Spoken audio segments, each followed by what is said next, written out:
Well, man, it's great to meet you. Where are you located? So I am right now, there it is. I'm right now in Greenville, South Carolina. Okay.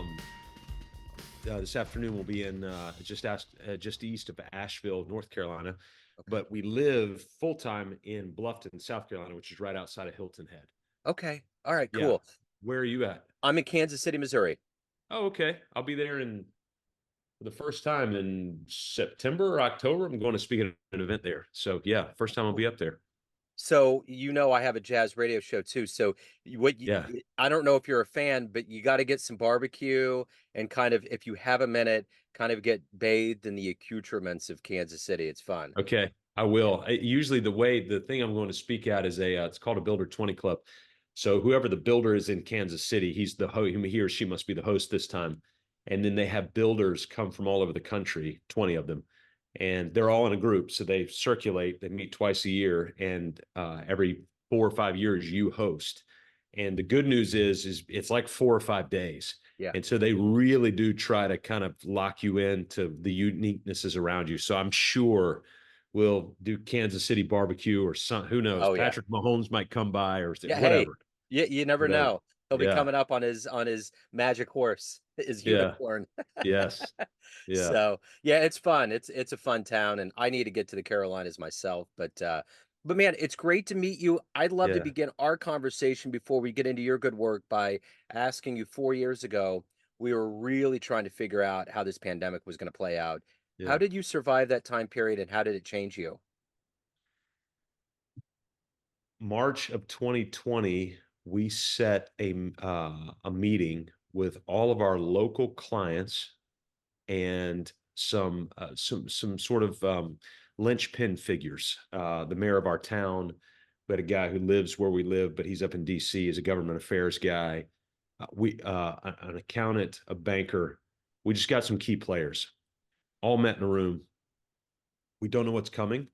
And it's a phrase that we use. And we actually, one of our clients is an architect. He actually sketched this out for us. It's really cool. I'll probably have an example of it around here somewhere. But the phrase we used was work on the dock while the tide is out. If the tide goes out, then let's work on the dock. Because where we live in tidal waters down on the coast. Yeah. And so in our particular area, the tide actually is really big. It comes in anywhere between 7 and 9 feet every 6 hours, 12 minutes, 30 seconds. So, and right behind our house, we live on a creek. And so right now, actually, I think the tide is going out at our house where we live. And by 1 o'clock today, it'll just be mud, total mud. Wow. And you'll see the whole dock, everything you can see. Well, within 6 hours, 12 minutes from when it's dead low, it comes in, and tonight it'll be about 8 feet high. There'll be 8 feet of water there. And you can't work on the dock. It's harder because you can't see it. And so that's sort of the mantra that we set.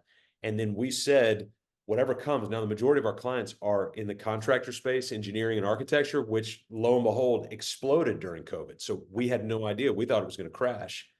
And so the mindset was, we're not stopping. We're going to work on the dock while the tide is out. Well, turns out the tide actually flooded in. And so now what we're seeing is the tide's going to start going out based on what they're used to, because the tide was so high. And now it's going to go out. Sales are declining. Those sorts of things are happening. And so that was the mantra that we got through, and then just pursued that mantra of how can we create vision, mission, value, systems, process to rebuild our docks in the midst of this, so that we've got clear vision of what's out in front of us. So let's get to the heart and soul of what you do on a daily basis. I want to put you in front of a bunch of grade school kids. It's third graders. It's career day. And one of the kids says, "Hey, what do you do for a living?" How do you answer that child? We liberate business owners from chaos so that they can come home with you and not think about work at night. This is increasingly becoming a modern phenomenon. Did this exist 10, 20 years ago, where people would have consultants and coaches that come in and help them navigate all of these chaotic waters? Coaches, not so much. Consultants, yes. Which sort of articulates a divide between the two. And so there are moments in our coaching where we become consultants. Yeah. And the difference is coaches game plan, study, create game plans, and then rep and accountability, rep and accountability. Do it again. That's one of our most favorite phrases. Do it again, do it again, do it again.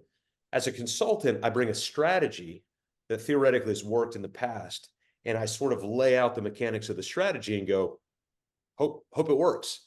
Yeah. And then we sort of move on to the next consulting gig. Both are very valuable and very healthy, but we have moved from a world where it was kind of consultant dominant to a world where it's a little bit more which a little bit more mutual, where there are moments of coaching needed and moments of consulting needed. And then I would sort of put the umbrella of advisory services over all of that. So what did you want to be in the third grade? What was your dream to grow up and become? It's interesting, Joe. I hope this doesn't come across as a cop out. I have to say I don't know, Yeah. because I don't know that anybody ever sat down with me and said, "Hey, let's create a vision." Other than baseball player, firefighter, police officer, which there are a lot of legitimate third graders who legitimately want to do that. I would have only said that because the girl next to me said that, or the guy next to me said Yeah. that. But as I really thought about it, so for me, I was so behind the curve. The question is, so what did you want to be when you were 24 years old? That's when it started to Yeah. really sort of syncretize with me, was about 20 some odd years ago, when I was in my 20s. And I really had I know this word's kind of coming up, but I really had sort of the agency to think about that question. Well, I think the thing that's hopeful about that is that when you're a kid, you don't probably need to be laden down with anything other than grandiose dreams. You know what I'm saying? I mean, Yes. there's so many even now I mean, I have teenagers at home and I've been around teenagers before, even at that age, when they kind of fumble around, it's like it's fine. You're just not going to figure it out. I mean, whether they go to college or they decide not to and get out in the workforce, it's like sometimes it just takes a while to find your voice and your way in this world. Yeah. Yeah. I agree. Totally agree. So So let's go back to the beginnings of your life and how you got to this point where this is your work, this is your focal point, because you're not merely just going to a job, you're going in to help transform lives and companies and futures for a whole lot of people. So how did you get to this point where this was going to be your mission and that you've evolved to this point where you're helping these people find happiness in their lives? Yeah. So I think if I went back to my 20s and in those moments that all merged together to sort of give me a vision, that there was I had a couple mentors, excuse me, in my early 20s, where I would ask them, what's the thing? Like, where am I trying to go? Because they knew me, and so we would walk through that. And one of the words that constantly came up was this idea of glocal. GLOCAL. Whatever you do locally, do it globally. I'm going to cough again. I got something in my No, you're throat. fine. Mm. All right. I think I got it. Okay. Whatever you do. So this idea of global, whatever you do locally, do it globally. Whatever you do globally, do it locally. And so I had grown up in an environment, particularly with heavy religious overtones, spent a fair amount of my life. I spent a lot of time in Portland, Oregon, but outside of that, the other growing up of mine was in the South. And so a lot of religious overtones and how we grew up and those sorts of things. And so I grew up in what I'll call a kind of a missionary ideological context, or construct. Whereas if you want to be like super religious and super zealous, then you'll go live somewhere around the world and be a missionary. And you're like, yeah, let's go do that. I don't know why. I don't know what I'm going to do, but all right, let's go do that. And what I realized is I did not want to be a professional religious person. I liked business. I liked the camaraderie. I liked the vision involved. I liked all of those things. And of course, you can do that in multiple settings, but particularly around this idea of commerce and business and industry. I couldn't name this back then, but looking back, this is what really drew me. And so I wanted to do something that felt compelling both locally and around the world. The idea of globalization is interesting to me. I know there's a lot of downfalls to it and there's a lot of upside to it, but the reality of connecting with other cultures, other people around the world was just fascinating to me, in part because of the perspective that it could bring for me. So there was a little bit of selfishness in that, because I could learn more about this life I was living if I could see it through the eyes, ears, and languages of all of these other people around.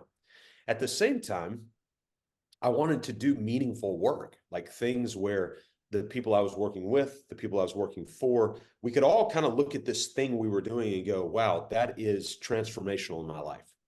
And so in seeding that vision 20, 25 years ago, there was it was sort of a fragmented blueprint. So I went to seminary. So I was a theology student, but I was a telemarketer while I was there. So I had this kind of dualistic thing going on. And then I graduated seminary after college, and I went and sold drugs legally for Pfizer. Yeah. And so now I've got this business multinational thing going on with this faith background. And so I was kind of trying to merge faith and work, and they just didn't, they seemed to be butting heads.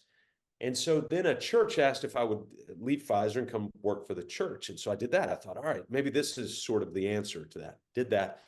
And I just missed business so much in doing that. And so I went back to work for Pfizer, helped a guy start a church. So there was kind of this merging. And we were also very deeply involved in Nigeria since '06 up until just a couple of years ago. And so I've been to Nigeria 30 or 40 times in my life, back and forth, weeks at a time, and just doing various projects, both in agriculture and education, some of the different domains. And then in 2015, it was February of 2015, I left Pfizer in 13, actually became the international director for this NGO working in Nigeria. And in February 2015, Joe, I walked into a boardroom in Dallas with our board for this organization. I was the executive, so I wasn't a board member. And I walked out unemployed, totally unemployed. 8 of our 9 board members had resigned that day. And Wow. we knew there was some undercurrents of some struggle going on with the board, but then 8 of the 9 resigned. And part of the casualty of that resignation, they brought me in to ask me the opinion on it, was that they had to dissolve my role right before they all left, except this one son of kind of coup d'etat board person. And so that was on a Friday. I flew back home, unemployed, 39, 3 kids, married. We like to joke about this, though. My wife was a public school teacher like your wife. And so we're like, we were fine. We were rolling in cash, because South Yeah. Carolina public schools pay so well. And and so Monday, I called 2 guys, and I had had a phrase told to me by a dear mentor of mine. He said, Scott, I'll never forget this. It was 2014. He said, Scott, you help me see things I cannot see. And I thought, okay, I don't know if that's just unique to me or if there's other people that can do that, but I took that as sort of, okay, that's a gift that I have, is to help people see what they cannot see, just like you do with your art, by the way. And I feel like I can do that with business. I looked back at my Pfizer training, my seminary training, and realized that I had some tools that I could start to leverage towards that.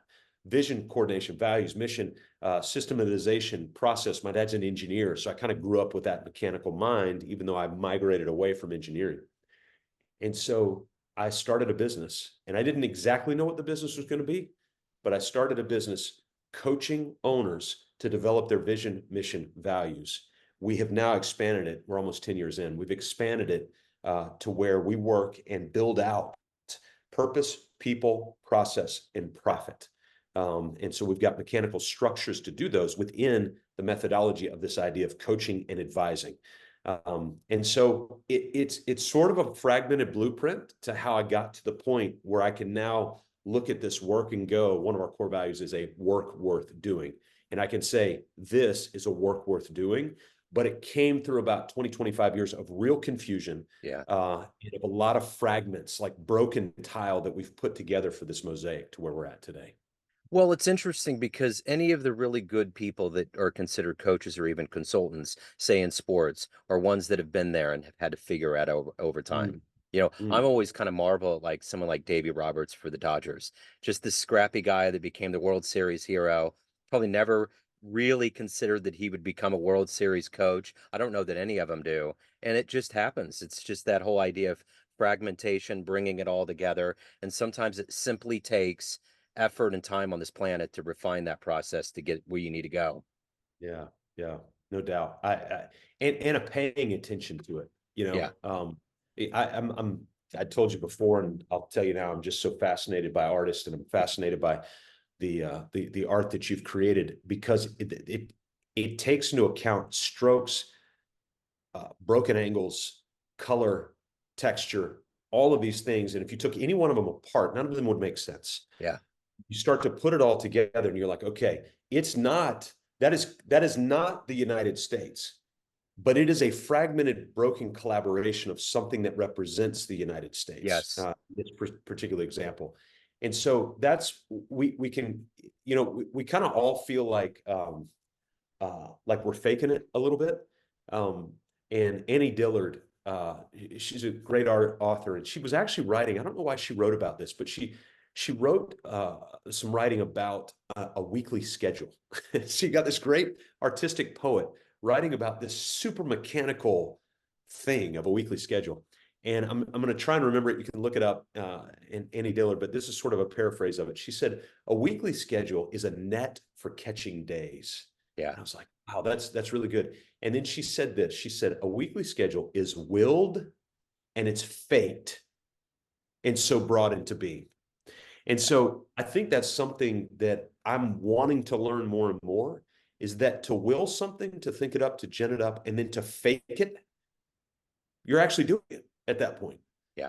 And so I think that's where we can start to take some of these fragmented parts, put them into glued perspective, and start to will it. And, the old adage, fake it till you make it.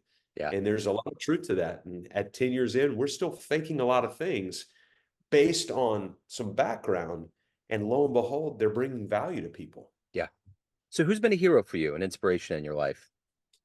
So there's so many. I have to kind of go with a voice that has been very inspiring. There's two men in the early 2000s, Mike Barnett, he's since passed, and another dear friend who's a mentor named Bob Roberts. One was a pastor, one was a global business guy. But then there's an author. They both introduced me to an author who I'd never had the privilege of meeting, and now he's passed as well. But he was the director of philosophy at the University of Southern Cal, and his name is Dallas Willard, and passed away a few years ago. And he wrote a great book called The Divine Conspiracy. And in The Divine Conspiracy, it helped me to understand I've grown up with having faith as a central part of my life, but almost understanding faith through the lens of cliche and kind of hearing phrases and coffee mug sayings and all that. And that was sort of the depth and the extent of my faith, and not realizing that there is a substantive human relationship component of this. And I would say, since sort of uncovering his words, he's also helped me understand, he's got a great book called Call to Business. He's also helped me to understand the deeper rooted methodology and meaning behind business. And so if business is only about money making, shareholder value, et cetera, then business is wildly empty. And if you want a good picture of that, go read Phil Knight's sort of his manifesto called Shoe Dog. And you'll read the whole book and go, wow, wow, wow, wow, wow. And you'll get to, I don't remember if it's the last chapter, couple of chapters. You'll get there and you will just be broken, realizing that he climbed an incredibly powerful ladder and looked down and realized that he left his son behind. Wow. And you'll start to realize that's why our mission is to liberate owners from chaos, to make time for what matters most. And so Phil Knight's built this gargantuan, this machine of Nike will be remembered for decades and centuries. But he lost his son. And when I say lost his son, I'm talking about relationally lost his son. And you look back at that, and what we'll tell owners all the time is, hey, we want to help you build a business where your spouse and your kids don't hate you, where they love you and they love the time they get to spend with you. Because we can always build you another business, but we can't rebuild this family that you've got to the level that you've got it right now. And so that's been sort of some of those broken tiles I've seen in the past, is to watch broken homes and go, how do we create business to where the home flourishes instead of breaking? And so that's a key part of what we do. Although, again, we root it all in structure and function. So it's not just, we're not counselors and go, hey, tell me what ails you, and we'll see if we can put some things together, which, by the way, I meet with a counselor every month. So all in on counselors.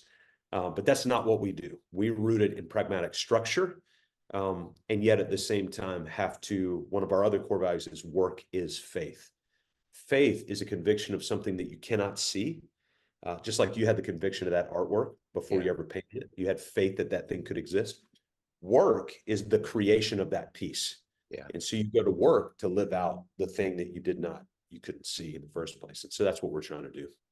So every day you wake up, what's your motivation to do the work that you do to help others and to also evolve yourself as a person? Yeah.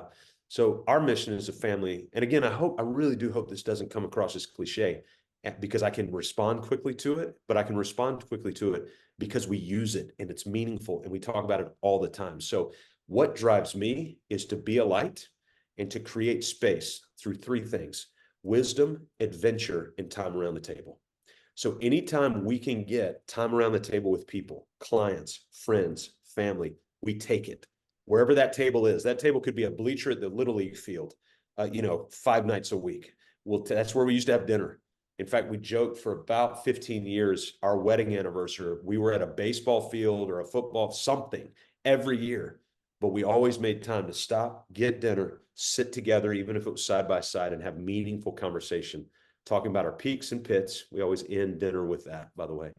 Um, but that's our driving ambition, is to be a light, to create space through wisdom, adventure, and time around the table. What's been one of your favorite client success stories? Golly, that is, it's like asking who your favorite kids are. I mean, it's almost unanswerable. Okay, first one that comes to my mind, this happened years ago. We've got a client, actually, it's our longest serving client. He was our first client and he's still with us, and owns a residential construction, general contractor construction company, both residential, commercial. And they've grown their business by about 3 or 4 times in these last 10 years. But one of the moments, there was a pivot moment for them. We articulated their vision, their mission, and their values. And these aren't values like excellence and integrity, respect. Those were actually Enron's core values, by the way. These are core values that are meaningful, substantive. Like I've shared some of mine with you. 4 R's, that's one of our core values. 85-15 is one of our core values. They don't make any sense to you. They require explanation. And so they had written out a set of core values, and they were going to go into a really high-end exclusive neighborhood in our town. And there was a builder program that was being built where they were going to select just a couple of sort of premier builders, and those were going to be their go-to builders for building these $1 to $5 million homes. So they go in there, and one of the pitches is for them to come in on what they call a spec home, or a speculative home, meaning we're going to put in the money, we're going to build the house and hope to sell it at a profit. And so they brought in, and this spec home program was a no-brainer, especially in our market, in this neighborhood. They were going to make money. In fact, the project did make money. I can tell you it did make money. And so they asked the owner, our client, hey, do you want to go in on this? And he ran the numbers and he realized he was going to have to go take on some debt. Not a ton, but a little bit of debt. But there was a rub. One of their 5 core values was fiscal responsibility as defined by no debt. This particular owner had no debt. He had built this business on no debt. And he had made a decision not to take on debt to grow. And so he was going to have to take on debt. He could put down a lot of cash, but take a little bit of debt. And he goes, this is a no-brainer. What do I do? And my question to him was, what do your core values say that you should do? And he said, well, my core value is fiscal responsibility is defined by no debt. I said, all right, you can jump the core value, by the way. You just need to know the price. You can violate it anytime you want. Just know what it could cost you. And so he went through it and he thought about it. And we came into our next meeting and goes, hey, I've decided what I'm going to do, and I'm going to turn down the project. I said, are you turning down the project, or is the company turning down the project? He said, well, the company's core values are turning down the project. I want to do it. I said, all right. So we game planned how he's going to do this. So he goes in, he sits down with the developer. And one thing I'd ask him to do is print out his core values and just keep them with him. Just, we'll see if you use them or not. And so he walks in, sits down with the developer, and the developer's got his right-hand guy and his left-hand guy and all the powers that be are sitting there. And he sits across the table from him, and they get talking, and the developer finally goes, all right, let's talk business. Where are you guys at with this? And the owner goes, this is exactly what he said. He goes, I'm ready to do the project. I'm in. And the guy goes, great, it's awesome. And the owner said, I got one problem. My company won't let me. And the developer goes, you own the company. And he goes, I know. He said, I want to do it, but my company's core values won't let me do it because we have a core value of fiscal responsibilities defined by no debt. It goes into the story. And he goes, so I hate to tell you this, and I really did not want to tell you this, but we're not going to be able to do the project. There's a little pause. Developer looks back and he kind of stares at him a little bit. And finally, the owner goes, I've been really nervous to tell you this because I'm afraid that you're not going to give us any more projects down the road. And the developer goes, I got a question for you. Do you really have like these core values that you're talking about? Like, you really have them? And he pulls out the paper and he goes, we really do. He said, I got them printed right here. Slid them across the table. Guy looks at him and he looks back at the owner and he says, I want to let you know, you're not going to have to worry about us not wanting to do projects with you in the future. Because if this is how you operate your business, you're exactly the kind of person that we want to work with. Wow. And they have built, I think, upwards of 200 homes in that neighborhood Wow. since they started. And so I can give you a ton of money examples of some of my favorite stories. We've got fiscal dashboards that we track and all this other kind of stuff. But that's probably the story that best aligns purpose with structural function. Like you got to make big boy decisions every day. But how do we make those? We can make them through the lens of our purpose statements to where they're actually being used rather than just, written words on a wall. So at the end of the day, everyone has a perception of you, family, friends, clients, but you run the show. What's your perception of you? Who do you think you are? First, I am six things in this order. I am a child of the God who I believe created me. Second, I'm a husband to a wife that I've had the privilege of being married to 26 years. Third, I'm a dad to three kids who are all out of the house and they're starting to run their own lives. Fourth, I think fourth or fifth, I am a peer. I'm a friend. And then sixth, I am both mentored and a mentee. And so I am those six things. So Scott, if anyone wants to reach out, learn more about what you do, any of the good business, where do they go? Yeah, go take an assessment. Go to mybusinessonpurpose.com/healthy. And you can actually get a metric evaluation of the back end of your business to see how healthy it is. Excellent. Scott, this has been wonderful, man. I'm so glad we ran into each other. Thank you for your story. Joe, thanks so much. Yes, sir. And